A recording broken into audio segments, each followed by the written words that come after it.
D. James Kennedy Ministries presents Truths That Transform.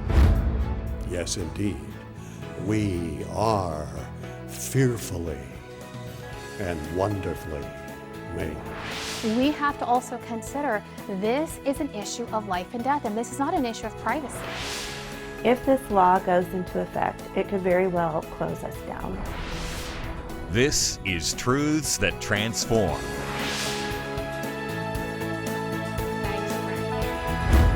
On the other hand, we in America.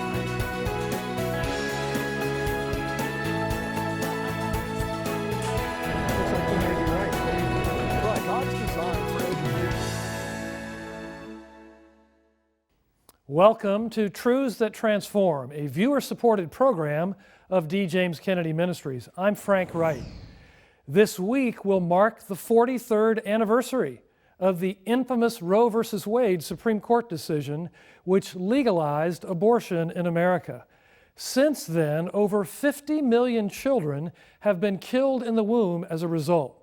As you'll see on today's program, the advocates of abortion are pressing their agenda like never before. But there have also been encouraging advances on the pro-life front. Joining us today is Janique Stewart, a former Crisis Pregnancy Center director who now speaks to over 25,000 students and young people each year on God's design for biblical sexuality and the sanctity of life. Janique, thank you for joining us today. Thank you for having me here. Many people come to the pro-life issue from different perspectives. Some are driven by the science, the undeniable science of the life of the unborn. Others come from a biblical perspective, a philosophical perspective. How did you first get involved, and what were the animating ideas behind your engagement in pro-life work? Actually, both. I think it's so important that we look, yes, at the theological and understand God's design for humanity, looking at our origins. But secondly, I also think it's so important that we also are able to make the case for life using science, because it's not as if they're at odds with one another. Absolutely not. In fact, the science of embryology actually shows that from the very earliest stages, the moment of conception, the unborn is a distinct, living, whole human being. So I think it's so important that we use both the theology as well as the science. You speak to 25,000 plus young people each year. That's certainly discouraging to hear their view about humanity of the baby in the womb. What, though, encourages you about the response of young people today? Are there signs, hopeful signs among young people that you're seeing? Absolutely. Most of the time when they see the truth, they are truly changed by it. And oftentimes, they will say, students that initially have their hands crossed, they don't want to hear anything, at the end will say, well, miss, how in the world is this even legal? How is this legal? What can we do to stop it? So ultimately, when they see the truth for what it is, many of them are willing to step up and take a stand for truth. But that is how come we have to equip them with the conversational skills necessary to do so. Janique, what is one thing that if people who hold a pro-abortion perspective understood that one thing better, that might change their thinking about this issue? I think if they truly understood that the unborn is a human being, it's a whole person. Back to the central issue. If they truly understood that, because again, what are most people taught in the schools? Tissue, product of conception, potential life is even used, those terms. Now, I find it also very interesting, a lot of women that have had children, if you ask a woman, even sometimes that's pregnant, what's going on gestationally, they have no idea. No clue. So that shows the level of deception and the lack of information. And so literally, Hosea 4:6, there's a principle that we can use here. My people are destroyed for a lack of knowledge. Women are having abortions because of a lack of knowledge about what the unborn actually is.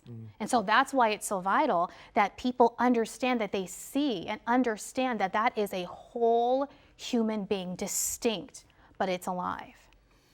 It's the central issue that drives everything else. Without that understanding, you won't be able to grasp all the misdirection and false issues that are raised and all the things that are trying to keep you from really seeing the truth that in your body, if you're pregnant, is a child made in the image of Almighty God. Absolutely. Well, Janique, thank you so much for being with us today. Well, thank you for having me. Well, there's no question that an evolutionary worldview has enabled abortion to flourish. When we discard the idea that human beings are created in the image of God and instead view them as products of chance, the value of life is greatly diminished. But scientific evidence is now beginning to turn against those who believe life arose randomly. As Dr. D. James Kennedy shares, the evidence for a creator and designer is greater than ever. Today I would like to tell you about something that I sincerely doubt that a handful of you have ever heard of before. Something which is of enormous consequence and of great importance. It is a scientific discovery which indeed impacts strongly upon our faith. It is a discovery which is as momentous as the observation that the earth goes around the sun, or that disease is caused by bacteria, or that radiation is emitted in quanta. And what is this incredible discovery? It is, and I quote from Professor Dr. Michael Behe, who is a microbiologist, a biochemist at Lehigh University. And he says, in a marvelous book, which I am very indebted to for this message, he says this. He says, what was discovered is that at its base, life is composed of machines. A rather astounding discovery that at our foundational level, and he's talking about the level within the cell, at the molecular level, we are made of machines.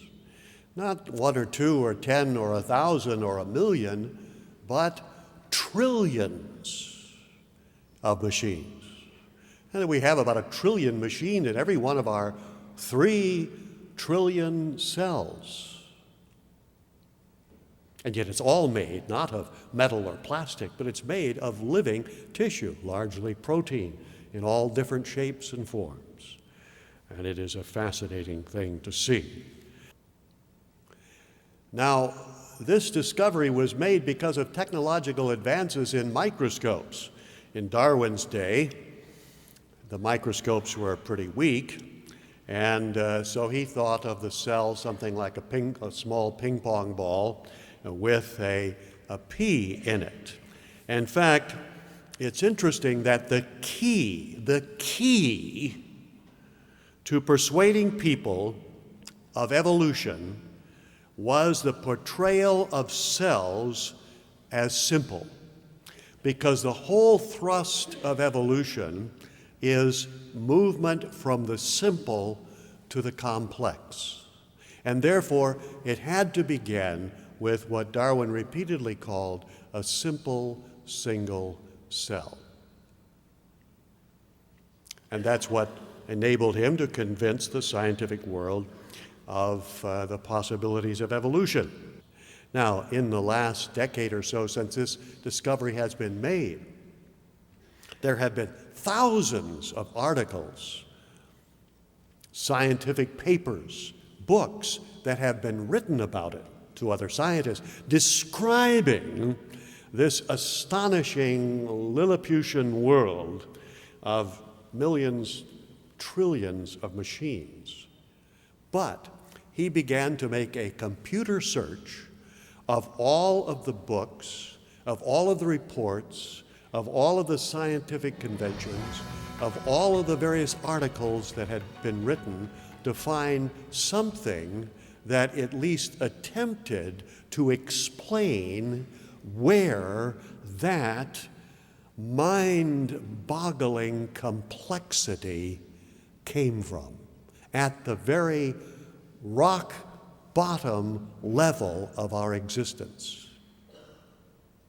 And he says there was a strange and eerie silence.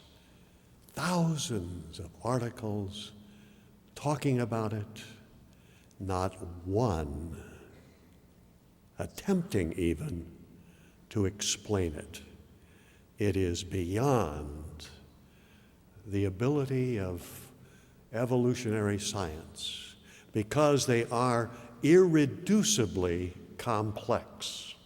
He uses a very, very simple illustration of what is meant by irreducible. That means some kind of a machine that has a number of different interrelated parts where if you remove any one of them, the machine won't work at all.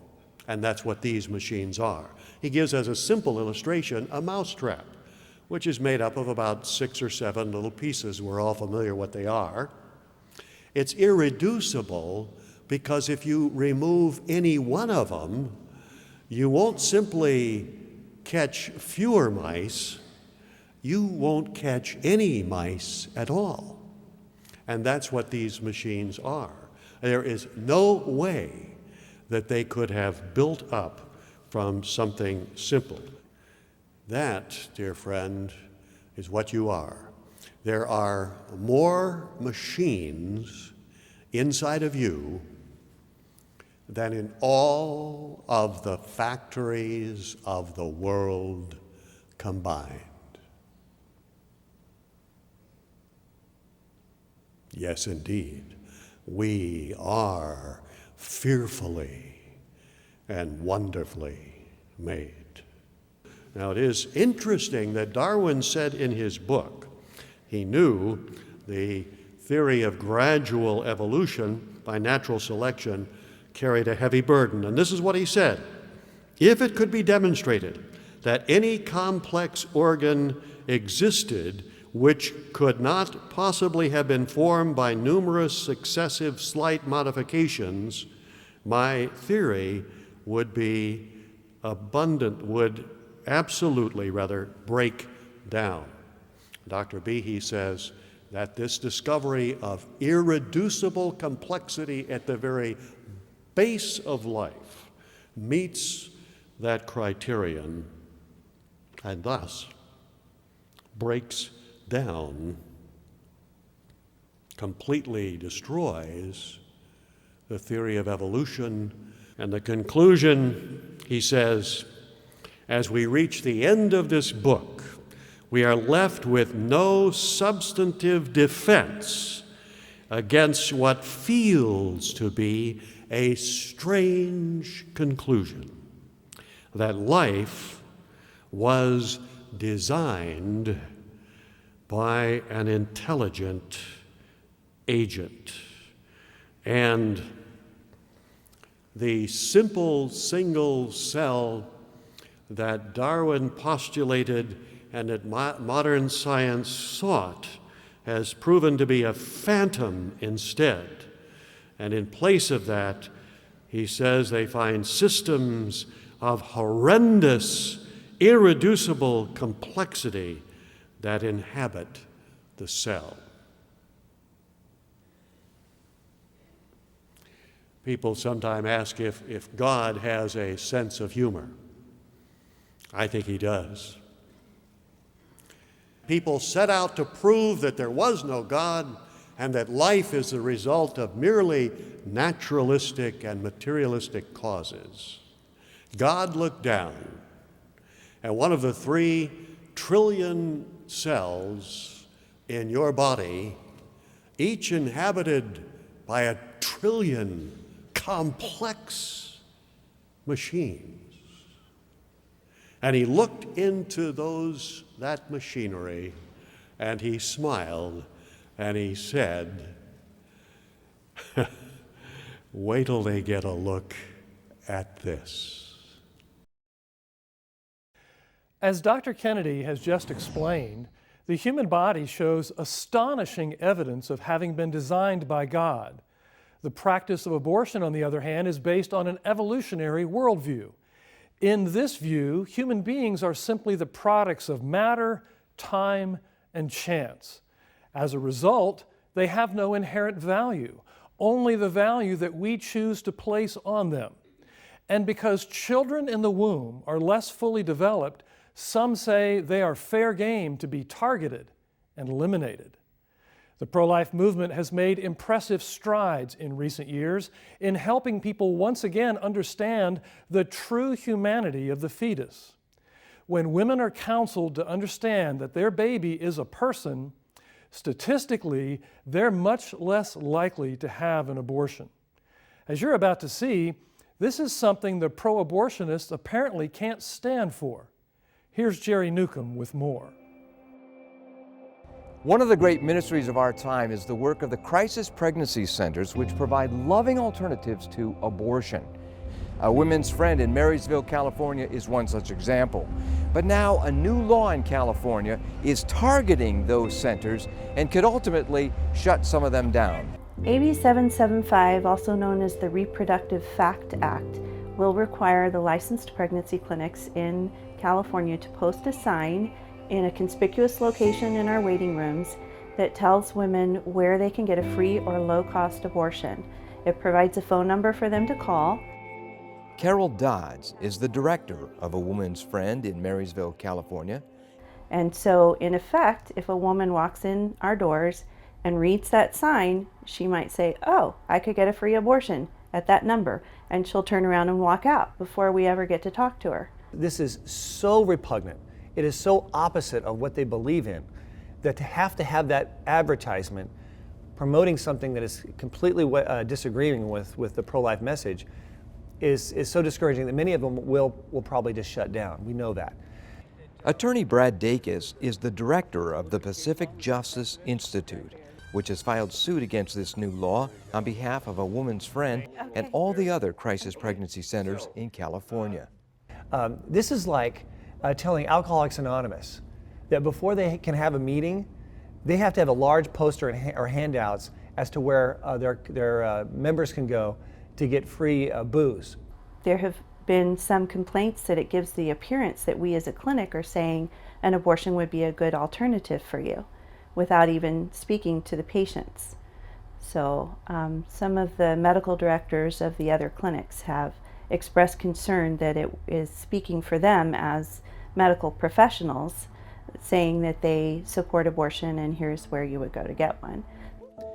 One of those women helped by A Woman's Friend is Hillary, who 2 years ago found herself in a difficult situation. I found out that I was pregnant and I was addicted to heroin at the time and homeless. So I decided that I could not take care of a child.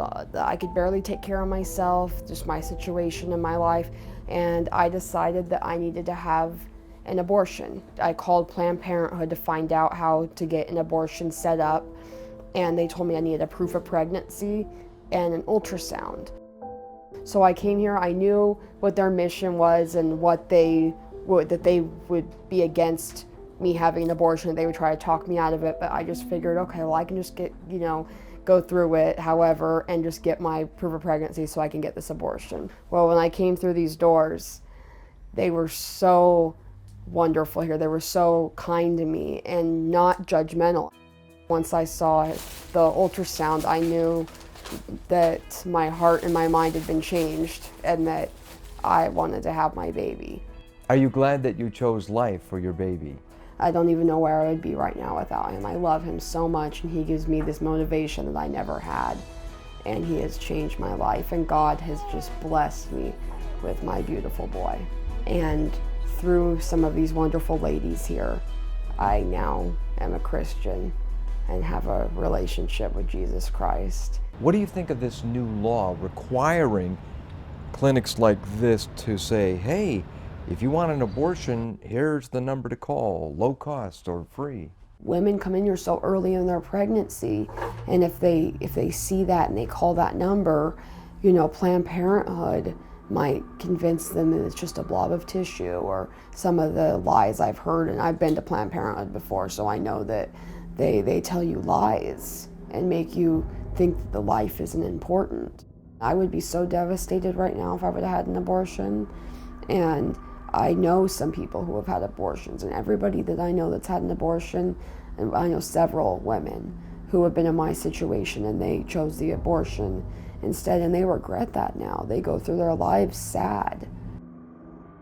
When this was signed into law, we filed our lawsuit to challenge this within 24 hours.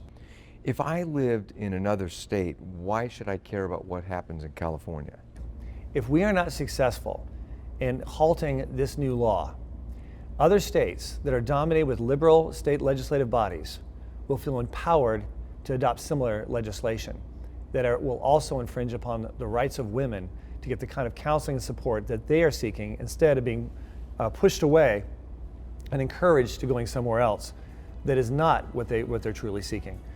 So this is not just a one-state issue. Where are you in the lawsuit against this unjust law? We're going to continue with this litigation as far and as long as we need to, even if it goes to the Ninth Circuit or the Supreme Court, because we're talking here about not just an isolated incident and one person's impact. We're talking about defending the significance and the applicability of the First Amendment of the United States Constitution to religious institutions, not to have to advertise and promote something that goes totally against who they are and what they're about.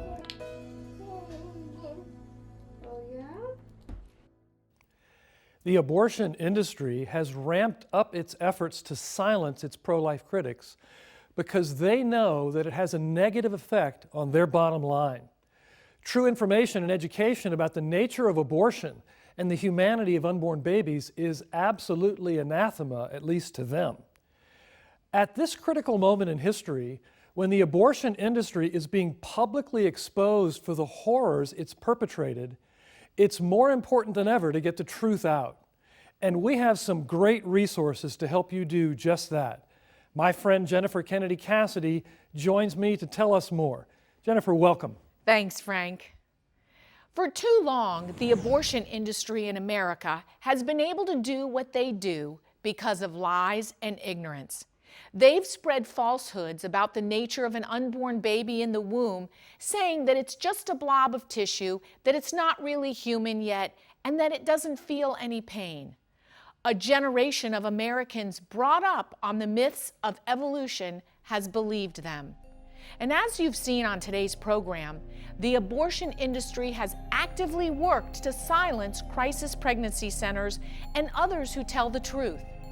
Truth is the most important weapon we have in the battle for life. And my father, Dr. D. James Kennedy, knew that. He taught eloquently and persuasively on the lies of evolution and abortion and about the sanctity of human life. And we want to send you an important collection of his teaching.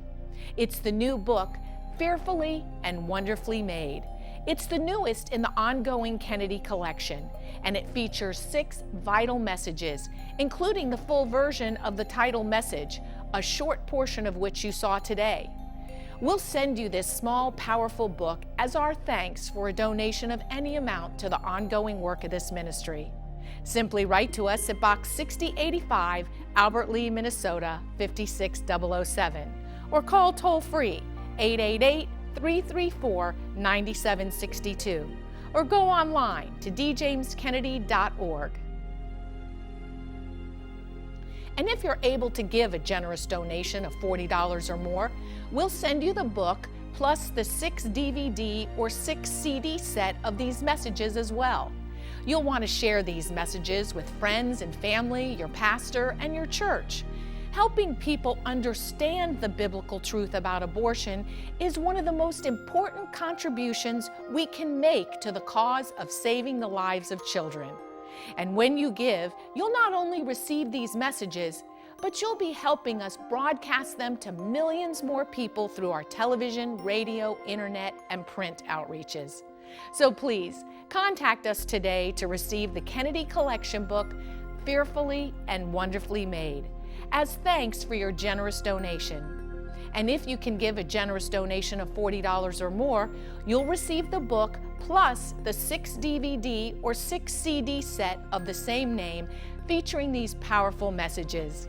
Simply write to us at Box 6085, Albert Lea, Minnesota, 56007, or call toll-free 888-334-9762, or go online to djameskennedy.org.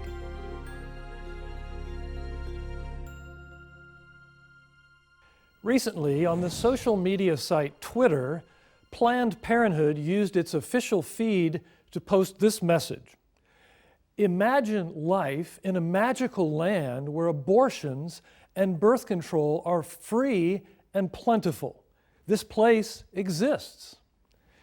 The abortion Shangri-La they're referring to turns out to be England, where the national healthcare system provides abortions. The linked article goes on to lament the fact that Obamacare has not yet been able to force conscientious objectors to pay for abortions. It's always interesting to see the so-called pro-choice movement show its true colors. Claiming they're in favor of choice, they're actually in favor of one choice, abortion. When it comes to those who want to give women information about the mental and physical health effects of abortion or about fetal development, the pro-abortion movement acts to silence them and suppress that information. They want abortion to be advertised, offered, and even funded by those who have deep moral objections to it. Some choice. Why would a movement claiming to be about choice and about women's health want to censor opposing views? The ultimate goal of the abortion movement is to have a nationalized healthcare system in which abortions are plentiful and those with moral objections are compelled to go along nevertheless.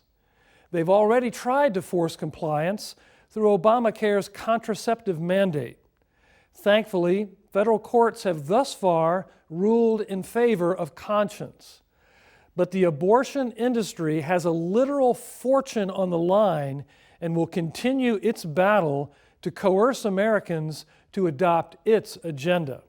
Still, as the Apostle Peter and the other apostles told the high priests, we must obey God rather than men.